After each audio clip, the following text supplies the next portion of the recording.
Tip the snowblower with deck facing the floor as shown in the video. Remove the pin from the shaft and then remove the washer and wheel. Use a 5mm hex bit to loosen and remove the wheel cap.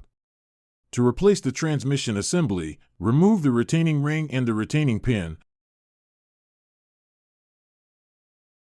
The self-propelled gears can now be removed and replaced.